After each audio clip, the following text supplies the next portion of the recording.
नमस्कार, स्वदेश न्यूज में एक बार फिर से आप सभी का स्वागत है। मैं हूं आपके साथ भागीरथ साहू। आज है फैसले का दिन और लगातार हम पल पल की खबर आपको सुबह से दिखा रहे हैं।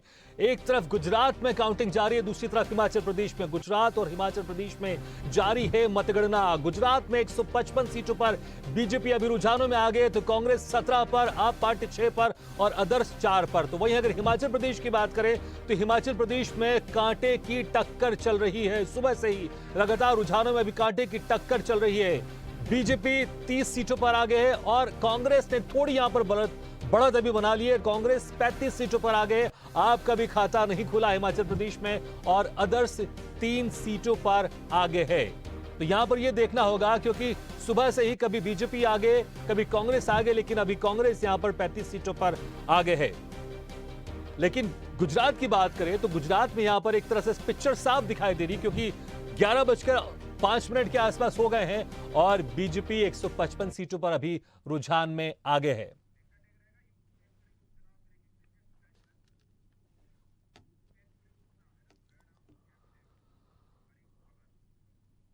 और विधानसभा चुनाव के साथ लोकसभा का उपचुनाव भी हो रहा है मैनपुरी में। यहां से आपको बड़ी खबर बता रहे हैं, मैनपुरी से आपको बड़ी खबर बता रहे हैं, जहां पर उपचुनाव हो रहा है लोकसभा का। यूपी उपचुनाव में जारी है मतगणना, लगातार वहां पर भी जारी है मतगणना। मैनपुरी लोकसभा से डिंपल यादव आगे चल रही हैं और रामपुर और खतौली में जारी है मतगणना। यूपी उपचुनाव में जारी है मतगणना, तो यूपी में भी उपचुनाव में मतगणना जारी है। इस खबर पर ज्यादा जानकारी के लिए और ज्यादा जानकारी लेने के लिए बात करते हैं संवाददाता कौशल मिश्रा से। कौशल, अभी अगर बात करें मैनपुरी के, तो मैनपुरी में तो डिंपल यादव आगे चल रही है और बाकी जो 2 सीट है विधानसभा की जो उपचुनाव हो रहा है, वहां पर कौन कौन आगे चल रहा है? जी, मैनपुरी में तो 50,000 वोटों से आगे चल रही है यहाँ पर समाजवादी पार्टी, और काफी बड़ा अंतर एक बनाकर रखा है यहाँ पर समाजवादी पार्टी ने। और मैनपुरी की सभी विधानसभा सीटों पर समाजवादी पार्टी चल रही है। जी। और अगर बाकी जो दूसरे विधानसभा चुनाव में उपचुनाव हो रहा है, वहां पर क्या स्थिति है, कौन सी पार्टी आगे चल रही है? रामपुर और खतौली की बात करें तो रामपुर और खतौली पर भी इस समय, वहां पर भी अभी कांटे की टक्कर चल रही है इस समय। हाँ, जल्दी वहां पर भी पिक्चर साफ हो जाएगी। जी। अभी कितने राउंड की अभी वहां पर मतगणना हो चुकी है और कितना राउंड वहां पर बाकी है? हाँ, मतगणना अभी स्टार्ट ही हुई है, लगभग 10 राउंड की अभी हुई है। यहाँ पर कुछ सीटों पर 35 राउंड की है, कुछ पर 30 की है, सभी का अलग अलग है विधानसभा की। तो धीमे धीमे चल रही है। जसवंत नगर काफी आगे चल रहा है इसमें, वहाँ पर काफी तकरीबन 14-15 राउंड हो चुके हैं वहाँ पर मतगणना के। ठीक है, लगातार हम आपसे अपडेट लेते रहेंगे वहां से। कौशल, एक बार अब रुक करते हैं गुजरात चुनाव का, सीधे लेकर चलते हैं आपको गुजरात, जहां पर प्रणव सिंह एसोसिएट एडिटर हमारे साथ बने हुए गुजरात से। वहां पर अभी क्या स्थिति देख पा रहे हैं, क्योंकि एक तरह से पिक्चर यहां पर साफ होती हुई दिखाई दे रही है और वहां पर अब बीजेपी 7वीं बार सरकार बनाते हुए दिखाई दे रही है प्रवण, और इसको लेकर क्या कुछ खास तैयारी? क्योंकि जैसा आप कह रहे थे पहले कि 11 साढ़े 11 के आसपास बीजेपी वहां से रैली निकालने वाली है।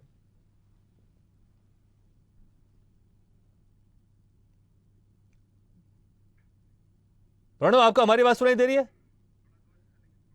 चलिए, लगता है कि हमारी आवाज थोड़ा सा उनसे नहीं पहुंच पा रही, उनका संपर्क नहीं हो पा रहा। हम दोबारा कोशिश करेंगे। लेकिन जिस तरह से वहां पर 155 सीटों पर रुझानों में बीजेपी आगे है, अब ऐसा माना जा रहा है कि अब वहां से बीजेपी 7वीं बार सरकार अब निश्चित बनाने वाली है। एक बार फिर से रुक करते हैं प्रणव का। प्रणव, आपको मेरी आवाज सुनाई दे रही है? जी जी।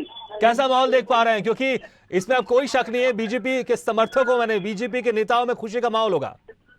देखिए, विजय यात्रा की शुरुआत हो चुकी है। यहाँ पे बीजेपी के काफी सारे लोग मेरे पीछे आपको दिखाई दे रहे होंगे। काफी सारे लोग जो खेस पहन के आए हैं, काफी सारे लोग पीछे खड़े, जो कैप पहना हुआ है बीजेपी का। मैं उनसे ही डायरेक्टली पूछना चाहूंगा, क्या कहना चाहेंगे जिस प्रकार से आगे बीजेपी और सरकार बनाने जा रही है? बीजेपी का सरकार बनाना बिल्कुल तय था। हम यहाँ की जनता तो बिल्कुल जान रही थी, लेकिन जो फ्री की पॉलिटिक्स करने के लिए गुजरात में आए थे, उनके मुंह पे ये करारा तमाचा है। जी जी, आप क्या कहना चाहेंगे? आपसे काफी सारे मोदी जी किस तरह रेडी होके आए हैं। हेलो, मोदी है तो मुमकिन है। मोदी जी है तो मुमकिन है। क्या कहना चाहेंगे? जीत की ओर जा रहे हैं, आगे सरकार बनाने जा रहे हैं, और क्या कहेंगे? बिल्कुल, जो सरकार बनाना बिल्कुल तय ही था पहले से। और ये जो विकास की राजनीति मोदी जी ने की है और गुजरात में जो बीजेपी ने काम किया है सालों से, उसका ये देश बहुत ही बढ़िया नतीजा। लेकिन मैं आपको रुकना चाहूंगा जिस प्रकार से मैं आपको बताना चाहूंगा जी कि अरविंद केजरीवाल जो दिल्ली मॉडल लेके आए थे, पंजाब मॉडल लेके आए थे, कहीं ना कहीं वो फेल होता हुआ नजर आ रहा है। काफी उन्होंने तो लिख के दे दिया था कागज के क्या हमारी गुजरात में सरकार बन रही है। कौन सा तमाचा जड़ा हुआ है बीजेपी ने? बीजेपी ने जो विकास का तमाचा उनके मुंह पे जड़ा हुआ है, उनको शायद गुजरात मॉडल के बारे में मालूम नहीं था। गुजरात की जनता के लिए मोदी जी ने, बीजेपी ने जो काम किया है उनको कोई नॉलेज नहीं थी। इसके लिए वो हवा में बातें कर रहे थे, लेकिन हमारे दिल में बीजेपी और मोदी जी बसे हुए हैं। उन्होंने हमारी आने वाली जनरेशन के लिए काम किया है, तो उसके लिए ये उनके लिए हमारा प्रेजेंट है। जो प्रेजेंट की बात कर रहे हैं, विजय यात्रा के लिए क्या कहेंगे? विजय यात्रा तो अभी से ही तय कर ली है 11:30 को। अभी तो रुझान आ रहा है, लेकिन रुझान के पहले ही विजय यात्रा की शुरुआत यहाँ पे गाड़ियां सज के यहाँ आ गई है। उनके बारे में क्या कहेंगे? उनके बारे में हम एक ही चीज कहेंगे, ये हमारा विश्वास है, इसीलिए ये तैयारी हमने एडवांस चालू जी। गुजरात की प्रजा शांति और समृद्धि चाहती है, मुफ्त में कुछ नहीं चाहती। गुजरात ने देश को एक विकास का मॉडल दिया है और देश खूब आगे बढ़ने वाला है। 2024 में बीजेपी 26 में से 26 निकलाएगी, ये हमारा विश्वास है। लेकिन रुझान कहीं ना कहीं एग्जिट पोल कहीं ना कहीं दिखा ही रहा था कि भाजपा सरकार बनाने जा रही है, लेकिन फिर भी आम आदमी पार्टी और कांग्रेस लगातार ऐसा बोल रही थी कि भाई रुझान होता है, लेकिन जो सही जो जमीनी अधी है वो तो आज ही पता चलेगा। उनके बारे में क्या कहेंगे? कांग्रेस में कोई लीडरशिप नहीं है, कांग्रेस ने कोई भी प्रचार नहीं किया है सही तरह से। मोदी का विरोध करके कुछ नहीं मिलता है। आपने क्या आगे काम करने वाले और क्या किया है वो बताना चाहिए। हमें ग्रोथ मॉडल दिखाना चाहिए कि गुजरात में हम क्या करने वाले। इसलिए जो हिंदुओं में भी कांग्रेस वाले थे, उन्होंने किसी ने वोटिंग नहीं किया है।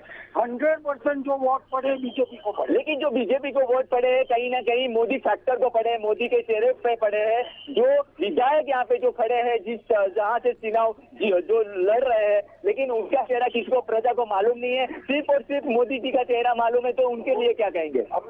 अमित शाह तो मेरे बहनों ही है। उन्होंने जो कोरोना में काम किया है, मेयर रह के जो काम किया है, अभी अहमदाबाद के शहर प्रमुख थे, उन्होंने जितना काम किया है आप फेसबुक पे उनका टोटल वीडियो देख सकते हो।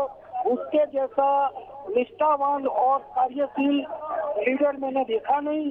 अमित शाह को हर कोई जानता है। अमित को चाणक्य बोला जाता है, उसको चाणक्य बोला जाता है।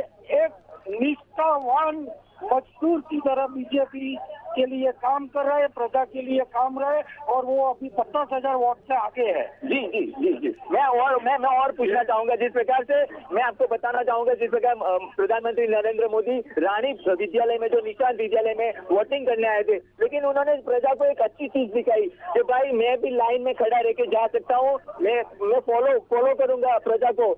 प्रजा जो लाइन में खड़ी है, इस तरह से मैं वोटिंग करने जाऊंगा। वो लाइन में खड़े रहे, उनका जब वारा आया तभी वो अंदर गए, उन्होंने सभी जगह से प्रक्रिया क्लियर किया, बाद में उन्होंने वोट किया। तो क्या दिखाना चाहते थे प्रधानमंत्री नरेंद्र मोदी? हम यही चीज बताना चाहते हैं। ये चीज हमने पिछले 20 सालों में यही चीज देखी हुई है।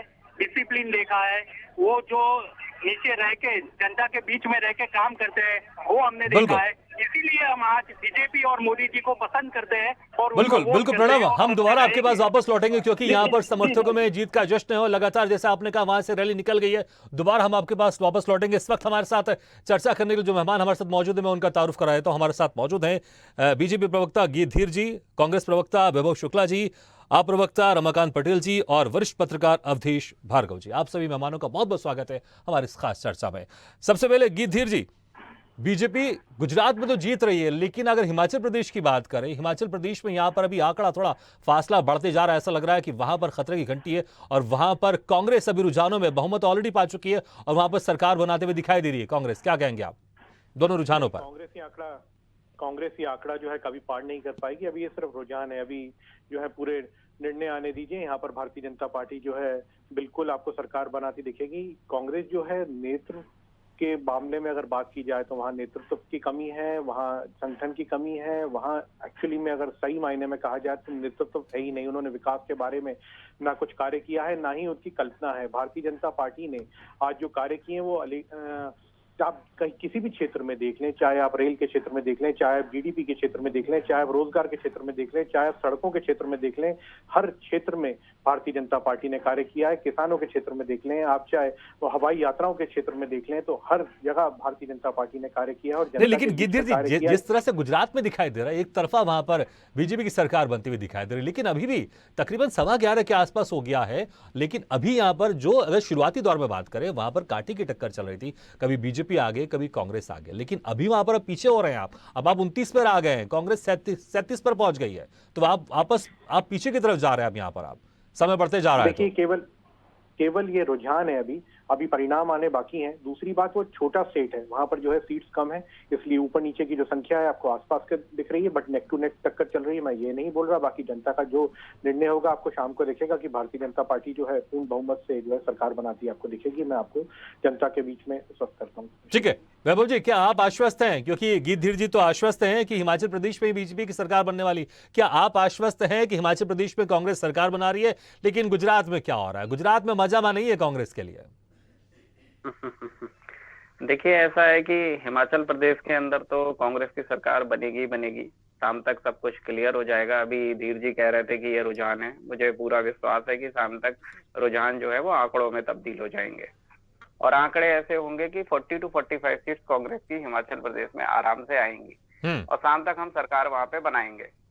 हाँ, बात रह गई गुजरात की, तो गुजरात में जरूर बीजेपी ने अच्छा काम किया है। अच्छा, उन्होंने 150-55 नहीं, लेकिन देखिए ये आप बोल रहे हैं बीजेपी ने अच्छा काम किया है, मतलब आप खुद मान रहे हैं कि बीजेपी ने अच्छा काम किया इसलिए बीजेपी जीत रही है वहां पर। अच्छा काम का मतलब अच्छा परफॉर्मेंस किया है उन्होंने। ठीक है, मतलब अगर 150 सीटें हैं उनके पास, तो 150 सीटों पे हाँ डेफिनेटली कहीं यही तो नहीं हो गया कि जब आप लोग के नेता जाते थे बोलने चुनाव में, तो आप लोग की भाषा को, आप लोग की शब्दों को वहां की जनता कुछ और समझ लेती थी, इसलिए उन्होंने कहा कि कांग्रेस खुद कह रहे हैं कि बीजेपी अच्छा काम कर रही है, चलिए बीजेपी को वोट देते हैं। अच्छा काम का मतलब मैं ये कह रहा था कि अच्छी परफॉर्मेंस से मैटर था। परफॉर्मेंस क्या, अब 150 सीटों पे उनकी अगर लीड है तो 150 सीटों पे शाम तक हो सकता है कि देखिए अभी तो रुझान है, हो सकता है ऊपर नीचे हो, लेकिन हाँ फिर भी आंकड़े ये बता रहे हैं कि गुजरात में भाई उनका जो है एक बार शाम तक गवर्नमेंट बनेगा। लेकिन हिमाचल में 100% कांग्रेस का गवर्नमेंट आएगा, क्योंकि हिमाचल में जो एंटी इनकम्बेंसी का फैक्टर था वो जबरदस्त था। गुजरात में हम अपनी हार स्वीकार कर सकते हैं, क्योंकि गुजरात में आंकड़ा बहुत दूर है, तो मुश्किल दिख रहा है कि गुजरात में कुछ बहुत बड़ा उलटफेर होगा। ठीक है, हाँ, तो एक अटल बिहारी वाजपेयी जी का एक था कि क्या हार में क्या जीत में, किंचित नहीं भयभीत में, कर्तव्य पथ पर जो मिला ये भी सही वो भी सही। तो हम अपने जनता के मुद्दे उठाते रहेंगे, आगे बढ़ते रहेंगे। जरूर हिमाचल प्रदेश की जनता जो भी शाम तक जनादेश देती है, मुझे पूरी उम्मीद है कि आंकड़े जो होंगे वो रिजल्ट में तब्दील होंगे और शाम तक 40 से 45 सीटें कांग्रेस की आएंगी हिमाचल में। रमाकांत जी, वैभव जी तो कह रहे हैं कि जो मिला उसी में खुश रहिए। क्या आप खुश हैं? क्योंकि दावे आप लोग बहुत बड़े बड़े कर रहे थे, गुजरात में भी कर रहे थे, हिमाचल में कर रहे थे। गुजरात में तो आपका खाता खुल रहा है, तकरीबन 6 सीटों पर अभी आप पार्टी आगे चल रही है, लेकिन हिमाचल में तो खाता नहीं खुल रहा है। जी भागीरथ जी, मैं बतलाऊं कि आज आम आदमी पार्टी के लिए ऐतिहासिक दिन है, बड़ा खुशी का दिन है और गुजरात की जनता का बहुत बहुत आभार, जिसने आम आदमी पार्टी को राष्ट्रीय पार्टी बनाने का गौरव प्रदान किया है। तो मैं केवल इतना ही कहूँगा कि गुजरात की जनता ने कमाल कर दिया, एक 10 साल की पार्टी को राष्ट्रीय पार्टी बनाने का काम कर दिया। गुजरात के मतदाताओं का बहुत बहुत आभार, और हमें उम्मीद थी कि हम राष्ट्रीय पार्टी बनेंगे।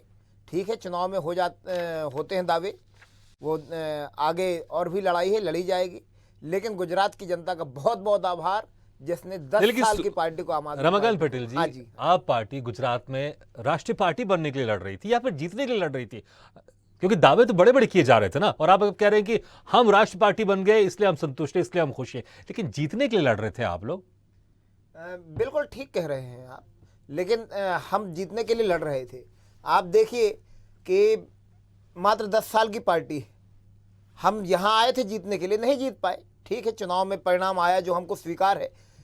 पंजाब में हमने अच्छी खासी जीत हासिल की। हमने कल अभी दिल्ली का परिणाम आया, बीजेपी का 15 साल का किला ध्वस्त किया। तो आम आदमी पार्टी, कोई बात नहीं, इस चुनाव में अच्छा प्रदर्शन रहा। लगभग 20% मतदाताओं ने आम आदमी पार्टी को वोट किया है, ये बड़ी बात है। जीत हार एक अलग बात है, लेकिन 20% मतदाताओं का विश्वास हासिल करना एक बड़ी बात है। पहला चुनाव था, पहले चुनाव में इतना नहीं, हालांकि अभी हासिल वोटिंग करना। परसेंट पूरी तरह से क्लियर नहीं हुआ, लेकिन अभी हाँ जी। रुझानों में जो आ रहा है उसका आप जिक्र करें। चलिए अवधेश भार्गव जी अवधेश भार्गव जी, मैं आता हूं आपके पास। इस वक्त हम बड़ी खबर आपको बता रहे हैं छत्तीसगढ़ से, जहां पर भानु प्रतापपुर में वहां पर उपचुनाव हो रहा है, उसके जुड़ी भी आपको एक बड़ी खबर बता देते हैं। 5वां राउंड की गिनती पूरी हो चुकी है भानु प्रतापपुर में, तो 5वें राउंड की गिनती पूरी हो चुकी है। कांग्रेस प्रत्याशी को मिले 16,133 वोट। निर्दलीय प्रत्याशी अकबर खुर्राम से लगभग 8,000 वोटों से आगे है कांग्रेस से। बीजेपी के ब्रह्मानंद नेता तीसरे स्थान पर है। बीजेपी के उम्मीदवार ब्रह्मानंद नेताम तीसरे पायदान पर है। तो सबसे आगे कांग्रेस है, कांग्रेस जीत रही है। और जो सर्वजातीय आदिवासी समाज ने वहां पर अपना कैंडिडेट उतारा था वो दूसरे नंबर पर है, और बीजेपी का जो कैंडिडेट है वो तीसरे नंबर पर है। तो निर्दलीय प्रत्याशी अकबर खुर्राम से लगभग 8,000 वोटों से आगे है कांग्रेस प्रत्याशी। 5वें राउंड की गिनती पूरी हो चुकी है। यहां पर बीजेपी और कांग्रेस ने बहुत जोर शोर से यहां पर अपने कैंडिडेट उतारा था, प्रचार प्रसार किया था। ऐसा माना जा रहा था कि यहां पर ये विधानसभा चुनाव जो होने वाले 2023 में, उसका ये लिटमस टेस्ट है। इस खबर पर ज्यादा जानकारी के लिए बात करते हैं रायपुर से संवाददाता शशिकांत साहू से। शशिकांत, अभी वहां पर जो स्थिति दिखाई दे रही है, इस स्थिति के हिसाब से कांग्रेस पार्टी आगे दिखाई दे रही है। 5वें राउंड की गिनती पूरी हो चुकी है। क्या ये ट्रेंड आगे बढ़ता रहेगा? ऐसे ही कांग्रेस आगे बढ़ती रहेगी, कांग्रेस जीतने वाली है, या फिर ये ट्रेंड आगे चलकर पीछे हो सकता है? कौन वहां पर जीत सकता है अभी जो रुझान वहां पर आ रहे हैं? बिल्कुल भागीरथ जी, देखिए जिस तरह से हमने पहले राउंड की बात की जाए, शुरू से ही जो है कांग्रेस बढ़त बनाई हुई है और एक जीत की तरफ दिखाई देते हुए नजर आ रही है। निश्चित तौर से पहले राउंड से ही जो है कांग्रेस ने बढ़त बनाई हुई है और बड़ी बढ़त हुई। अब तक जो है 6वीं राउंड तक की जो है गिनती पूरी हो गई है। 6वीं राउंड में 19,000 के से ज्यादा मत जो है कांग्रेस प्रत्याशी को मिले हैं। वही भाजपा प्रत्याशी जो है 6वें राउंड में दूसरे नंबर पर आ गए हैं। अब जो है जो सर्व आदिवासी दल के जो अकबर खुर्राम है वो तीसरे नंबर पर पहुंच गए हैं। हालांकि जिस तरह से 9,000 से ज्यादा की लीड अभी भी कांग्रेस प्रत्याशी सावित्री मंडावी बनाई हुई है। निश्चित तौर से 6 राउंड पूरे हो गए हैं, लेकिन दूर लगभग 9,000 से ज्यादा की लीड में कांग्रेस प्रत्याशी बनाए हुए हैं। हालांकि जो 19 राउंड में जो है गिनती की प्रक्रिया पूरी होनी है, लेकिन जिस तरह से शुरू से ही कांग्रेस प्रत्याशी अपनी बढ़त बनाए हुए हैं, इन्हें प्रकार जो है रखना होगा निश्चित तौर से। लेकिन जिस तरह से देखने को मिल रहा है कि शुरू से ही जो कांग्रेस प्रत्याशी है वो अपनी बढ़त बनाए हुए हैं। 9,000 से ज्यादा मत अभी जो है से आगे बढ़े हुए हैं। शशिकांत, एक सवाल पूछ रहा हूं, उसका संक्षेप में जवाब दीजिएगा। ऐसा माना जा रहा था कि कांटे की टक्कर यहाँ पे बीजेपी कांग्रेस के बीच में, लेकिन बीजेपी के जो उम्मीदवार है ब्रह्मानंद नेताम वो तीसरे पायदान पर पहुंच गए, वो अकबर खुर्राम से भी पीछे हैं। आखिर ऐसा क्यों दिखाई दे रहा है वहां पर, क्यों ऐसा हो रहा है? बिल्कुल देखिए, जिस तरह से कहा जा रहा था कि त्रिकोणीय मुकाबला देखने को मिलेगा, आरक्षण का मुद्दा देखने को मिलेगा, लेकिन जिस तरह से शुरू से ही एक तरफा बढ़त, ठीक है, बिल्कुल। तो शुरू से यहाँ पर जैसे काउंटिंग शुरू, एक तरफा यहाँ पर बढ़त कांग्रेस को दिखाई दे रही। देखना होगा कि ये बढ़त क्या जीत में तब्दील होती है, लेकिन फासला बहुत बढ़ गया। ऐसा उम्मीद कम है कि अब ये वापस ट्रेंड पीछे आए। बहुत बहुत शुक्रिया शशिकांत। अवधेश जी, वापस गुजरात और हिमाचल प्रदेश पे चलते हैं। अभी जो रुझानों पर जो आंकड़े दिखाई दे रहे हैं, क्या ये आंकड़े, क्योंकि गुजरात में तो स्थिति थोड़ी साफ दिखाई दे रही, हिमाचल प्रदेश में थोड़ा ऊपर नीचे हो रहा है, आप किस तरह से आकलन करते हैं? क्योंकि तकरीबन 11-20 के आसपास का समय हो गया है। देखिए, गुजरात में स्थिति बिल्कुल स्वीप की दिखाई दे रही है। बीजेपी बिल्कुल आगे जा रही है। बीजेपी चूंकि वहाँ पर सत्तारूढ़ पार्टी थी और बीजेपी ने अच्छे काम किए हैं, और वहाँ गुजरात का ही व्यक्ति प्रधानमंत्री है, और बीजेपी इस समय देश में भी अच्छा कर रही है, तो इसलिए बीजेपी की तरफ रुझान आम वोटर्स का ज्यादा रहा है। कांग्रेस ने वहाँ पूरा ध्यान नहीं लगाया, सारा ध्यान इनका यात्रा में बटा रहा। यात्रा की तैयारियों में, यात्रा की व्यस्तताओं में सब लगे रहे। जहाँ तक आप पार्टी का सवाल है, आप पार्टी हर प्रदेश में मुफ्त की योजनाएं लेके पहुंच रही है। आप पार्टी को अब इससे एक सबक लेना चाहिए कि मतदाता अब मुफ्त की योजनाओं में नहीं आने वाला है। वो जानता है कि जनता के टैक्स की गाढ़ी कमाई को अगर मुफ्त में बांट दिया जाएगा तो देश की क्या हालत होगी।